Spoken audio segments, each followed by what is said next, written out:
Going viral is destroying the internet. It really is. Not just in the cringy, secondhand embarrassment kind of way, but in a way that's actively making things worse. Humiliating yourself on livestream? That's easy money. Harassing strangers for content? That's considered comedy. Scamming your audience? No, that's apparently called a business model now. So I'm basically just gonna go over why it's bad, some examples of it being bad, and what we can do to try to prevent these bad things from happening. Back in the early days of the internet, viral moments were usually funny, creative, or just weird. Think Star Wars Kid at Chocolate Rain, or even like those people that would go viral on the news. These were harmless, organic moments, not desperate attempts of making money. But somewhere along the way, we started rewarding people for doing things like pranks in the hood or embarrassing themselves. Internet fame, which used to be mostly innocent, has evolved into something that does more harm than good. I can't think of any instance off the top of my head in the last, 5 years where somebody went viral for something genuinely interesting or funny. I can, however, think of a bunch of examples of either people who unintentionally went viral over something stupid, or people trying to maintain their popularity by doing stupid things. I think that the difference now is that when somebody today obtains internet fame, more often than not it ends up being bad for somebody. So let's get into some examples. Alright, so I'm just gonna state the obvious first. One of the worst corners of the internet is probably IRL kick streams. These streamers have hour-long compilations of them being humiliated over and over again, but it never matters to them. They get viral clips and they get paid by Kick to drive probably millions of viewers to their platform. I hope that we can all agree that these people are complete losers. They have nothing better to do than to stand around yelling and bothering people and being disrespectful towards people for a reaction. When they do something disrespectful and then face the consequences of their actions, they literally, not metaphorically, they literally run away. Let's quickly analyze this footage of Kick streamer Neon getting chased out of a press conference after he insulted Nate Diaz. I'm sorry.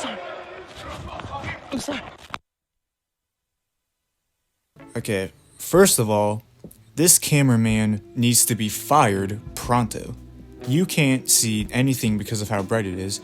Second of all, take note of the way Neon screams, "I'm sorry," when he realizes that his big security guard is not there to protect him. Please, I'm sorry! Please! I won't lie, Neon running for his life right here is probably the most athletic thing he has ever done. I mean, this kid's fight or flight responses kicked in the second he saw consequences coming at him. But not only are people like Neon normalizing this stupid behavior for kids, but you're also incentivizing other loser streamers to be degenerate to people they don't know in public. We cannot have this BS type of content be mainstream. We are already at a point where they are spraying the fruit in Walmart with bug spray for views. Literally poisoning people's food, which can easily cause death, for some TikTok likes.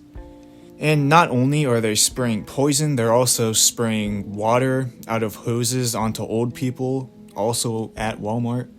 Ruining people's day for content, guys. This stuff is so entertaining, guys. I love watching a bunch of complete losers who have nothing better to do than yell at each other in their mansions, or yell at their employees. What great content being generated from these streamers, guys. You know, it's really funny watching Jack Doherty running behind his 7-foot tall security guard every single time he might be in a confrontation. Alright, but moving on from the sarcasm, this should not be a genre of content that people consume. For some reason, they're allowed to make millions of dollars from doing this stuff. They pretend to be tough for their viewers, but they run as fast as they possibly can away from confrontation, and if their 7-foot tall bodyguard is present, they hide behind them. All they do is hide. And to try to make it seem like they're tough, they fake arguments and they fake fights, such as the one on screen now. 2 grown-ass men play fighting on a love sofa.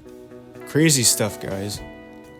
This type of content is completely polluting the internet.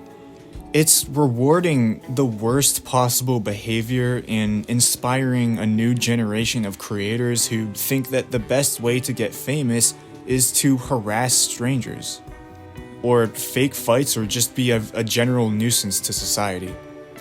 But moving on from the IRL streamers, let's get into the next genre of viral clout chasers. Something else I want to talk about is how dumb things are that make people go viral.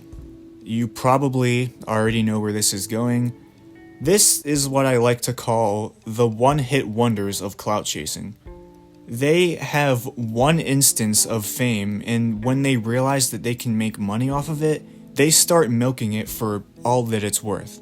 These days, if you go viral, you better drop a merch line, you better drop a podcast, and maybe even a scam coin, because apparently that's what the business model is now. When people got internet famous back then, you never saw them make a cryptocurrency out of it. They didn't start a podcast or a reality show off of 3 seconds of fame. But now, you can't let that opportunity pass. You gotta milk it for every single tiny little drop that it's worth. You gotta hire a whole team to exploit the 3 seconds of fame as much as humanly possible. These management or marketing teams, whatever you want to call them, I think what they do is they just tell the person to do anything for money to generate as much profit as humanly possible. It's completely ridiculous. Not everybody who goes viral for whatever reason needs to become an influencer.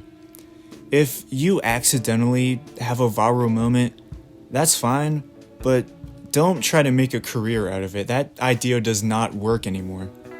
If all you have to provide to your fans, if you could even call the audience that, if the only thing that you can provide to them is merch and cryptocurrency and not real valuable entertainment, that is a clear sign that it's not going to work out. We live in an unprecedented time where becoming internet famous is most of the time literally dangerous to the viewers and to the creator. Speaking of dangerous, this next case that I'm going to talk about is not just dangerous, but it's also sad. This is Dave Blunts, and you might notice that he's a little large. Well, that's actually because he is. Most people think that Dave Blunts blew up in popularity because of his large size. And now that music is his top priority, him being over 600 pounds just seems to be part of his image now. It's what he's known for. The first live show he ever did, he literally could not do it without an oxygen tank. This is a good example of somebody who might be trying to maintain their virality despite the dangers. He apparently went against his doctor's wishes and had to be pushed in a wheelchair on and off stage with an oxygen tank.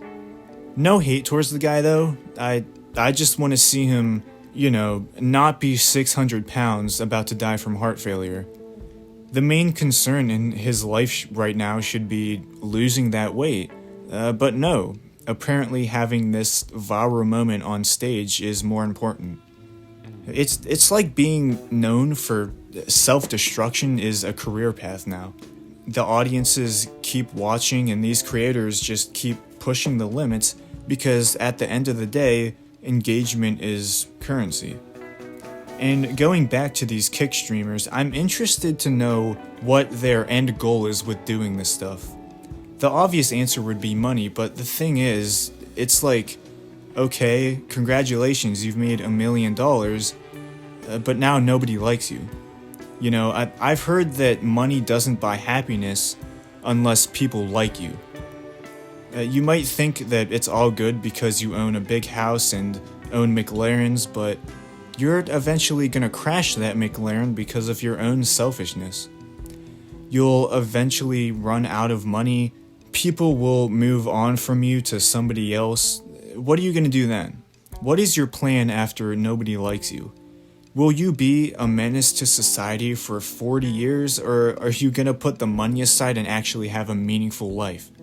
Are you gonna repeatedly scam your fans for 40 years until you retire? Like, these are some important questions to be asking.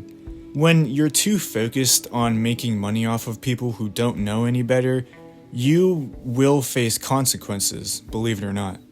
When you prioritize getting reactions out of people for clicks rather than making real valuable content for everybody to enjoy, it's not going to end up being good. I think you get the point.